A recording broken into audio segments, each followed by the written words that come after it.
the cold silence of a monastery shadow, a girl kneels on rough stone, her hands clasped not in prayer, but in quiet terror. Her name is Elsbeth, and the year is 1342. Outside, the village prepares for Lent. Inside, she waits for the priest. Not for confession, she has no sins to admit. Only a body she cannot control, and a mind filled with questions the church calls dangerous. The medieval world was a fortress of rules, a labyrinth of fear where desire was punished and silence was survival. Sexuality was not just taboo, it was weaponized. Women like Elsbeth were taught from childhood that their bodies were sources of temptation, their thoughts gateways to damnation. To touch, to want, to feel, these were not just sins, they were crimes against God. In sermons, lust was a demon that lived in the flesh.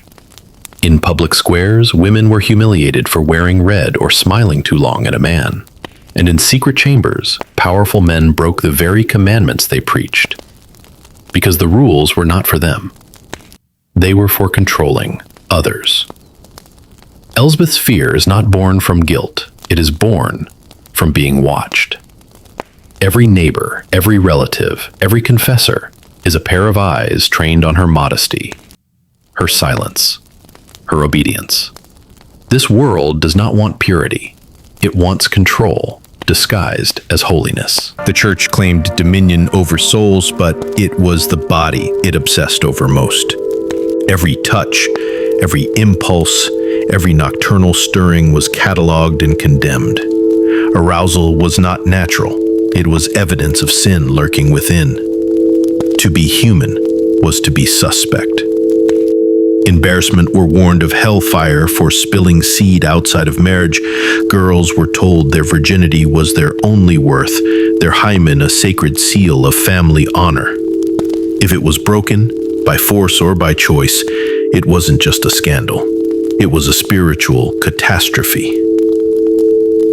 Yet even in this world built on shame, desire found cracks to slip through. Lovers whispered in barns, midwives passed secret herbs beneath cloaks to delay a birth or prevent one altogether.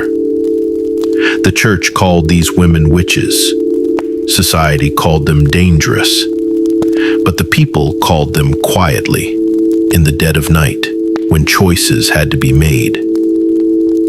And so Elsbeth walks a tightrope. Her thoughts wander to the young stonemason who works outside her window, hands rough with labor, eyes soft with something she dare not name. She knows she mustn't look, but she does. She knows she mustn't feel, but she does.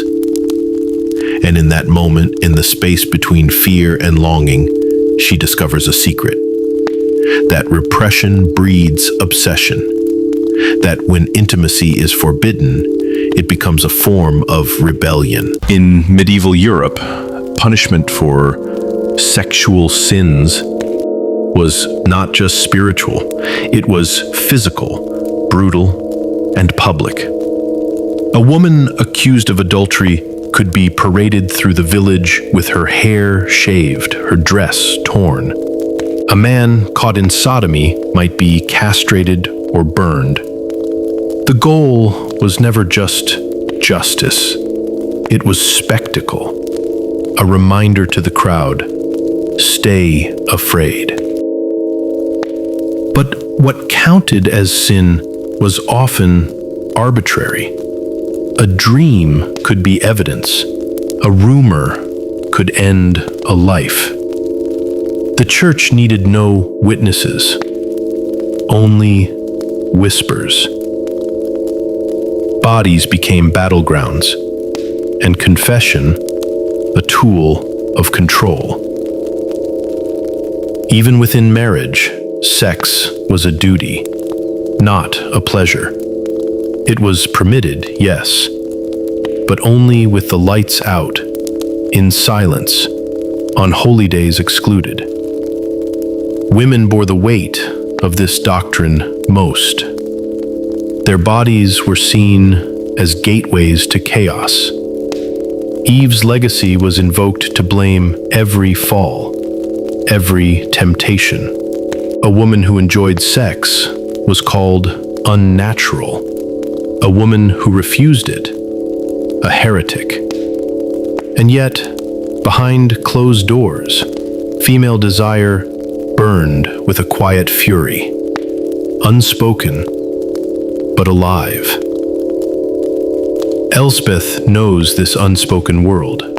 She sees it in the eyes of the baker's wife, who winces when her husband touches her, in the hurried glances between washerwomen at the riverbank, in the silence that falls when the word midwife is spoken too loud.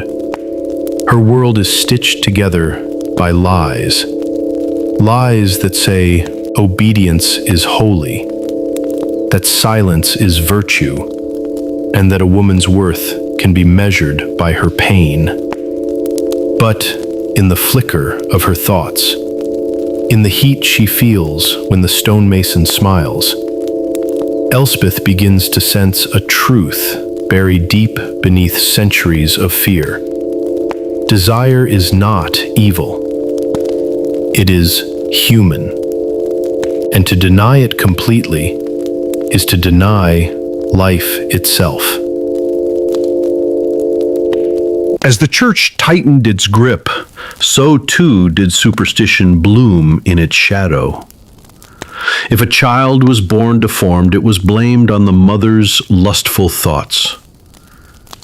If crops failed, rumors spread of women who bewitched their husbands with potions made of herbs and menstrual blood. Magic and sex were inseparable in the medieval imagination, both feared, both feminine.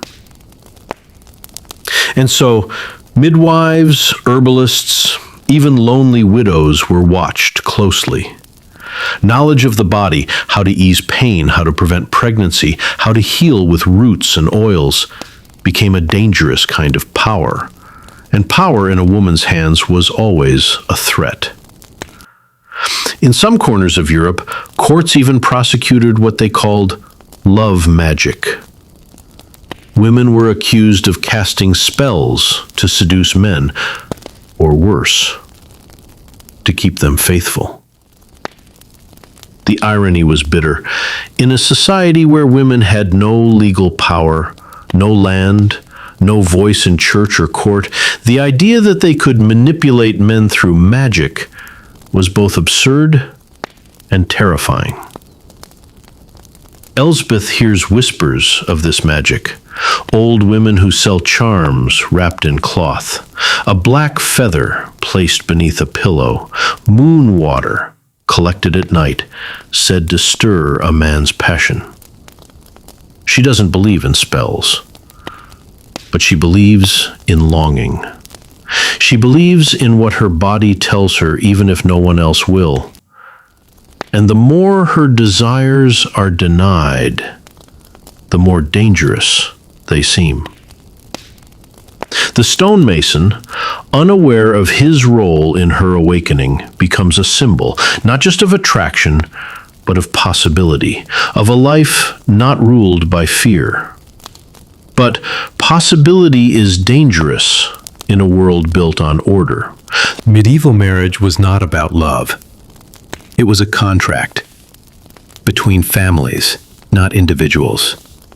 Husbands were expected to dominate, wives to obey. The church said a woman's body belonged to her husband, just as her soul belonged to God. Refusing sex in marriage could even be grounds for excommunication or annulment. Consent was not part of the equation. It was assumed or ignored. Yet, behind these rigid structures, real people struggled, rebelled, and sometimes quietly resisted. A married woman might fake illness to avoid her husband's touch. A priest, sworn to celibacy, might keep a housekeeper who was really his lover. In monasteries, there are letters, hidden, half-burned, that speak of longing between monks. Human desire did not disappear under rules. It adapted. It found cracks in the stone. In some cities, Brothels were state-regulated. Prostitution was condemned, but also tolerated, as a lesser evil to prevent worse sins like rape or sodomy. Sex workers were outcasts, yet they were woven into the fabric of daily life. They had knowledge of anatomy, of pleasure, that many noble women never possessed. Their bodies were sites of both commerce and rebellion. Elsbeth has never stepped inside the city walls, but stories travel fast. She hears of women who earn coin with a wink and a whisper.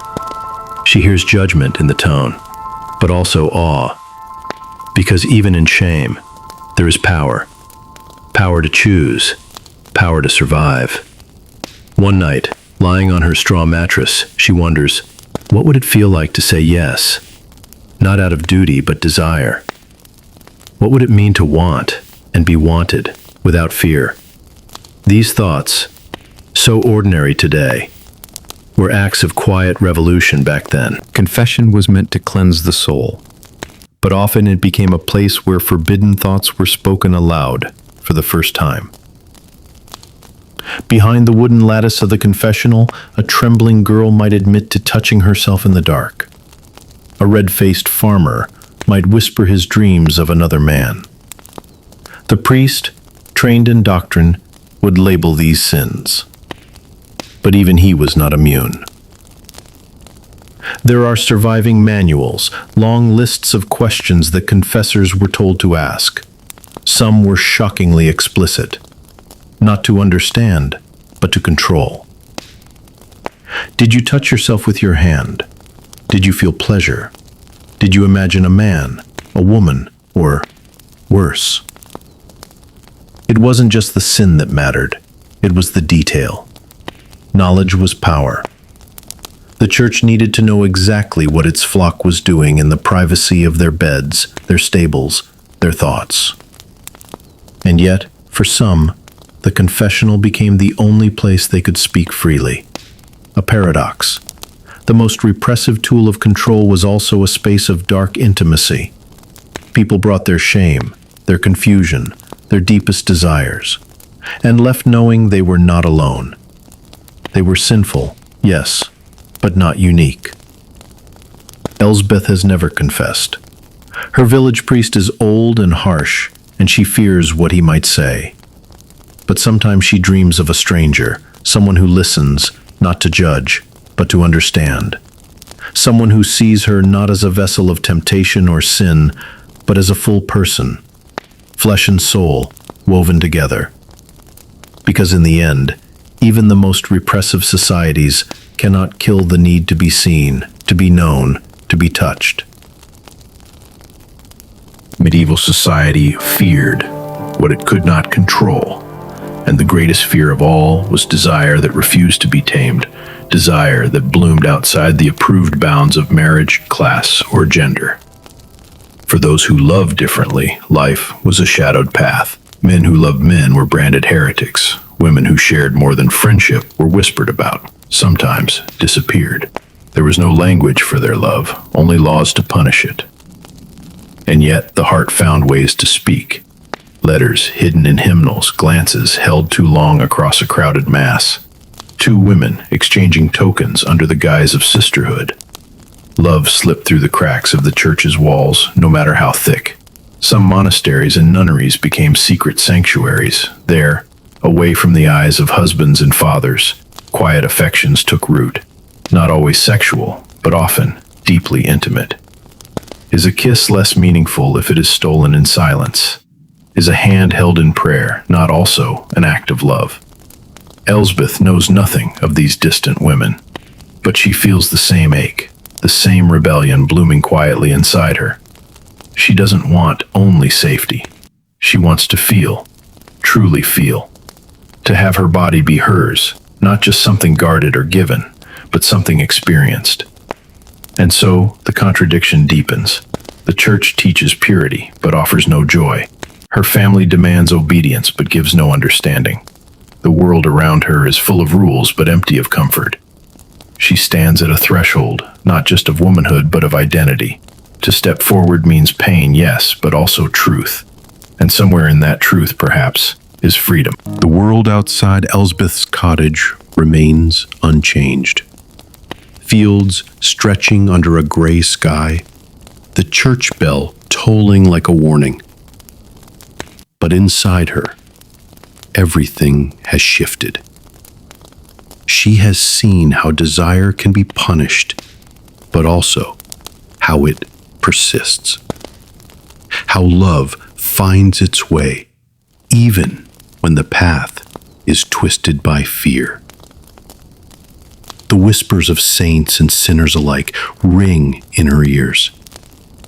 She understands now that to be human is to carry contradiction, longing and guilt, pleasure and shame, all tangled together.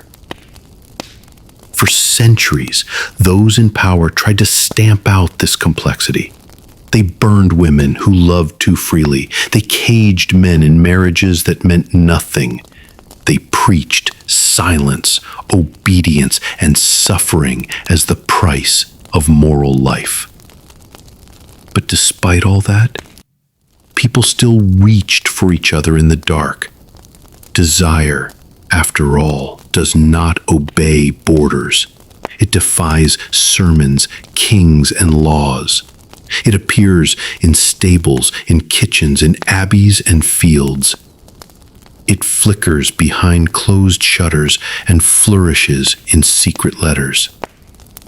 It is part of the human engine, the same one that builds cathedrals and writes poetry and makes war. Elsbeth walks alone now, barefoot across damp grass, the wind tugging at her dress. She thinks of the girl from the next village, the one with ink on her fingers and sharp laughter. She thinks of what it would mean to reach out, even once. In the medieval world, sex was never just sex. It was sin or sanctity, threat or duty. But it was never simple. And even now, centuries later, those old fears still echo in the corners of our culture, in shame, in silence, in judgment. But if the past teaches us anything, it is this. The desire to be known, to be touched, to be loved cannot be crushed forever. Not by popes, not by kings, not even by time. The candle may flicker. Centuries have passed since Elsbeth's footsteps pressed into the soil of her village. Her cottage has vanished, her name erased from record, but something of her remains. She lives on in every woman walking home under the weight of unseen eyes, in every boy taught to bury desire beneath shame, in every forbidden love still whispered through the cracks of culture. Though the world today is louder, more visible, the medieval still lingers in our laws, our guilt, our myths about pleasure and purity. We no longer burn witches, but we burn them in gossip, headlines, and silence.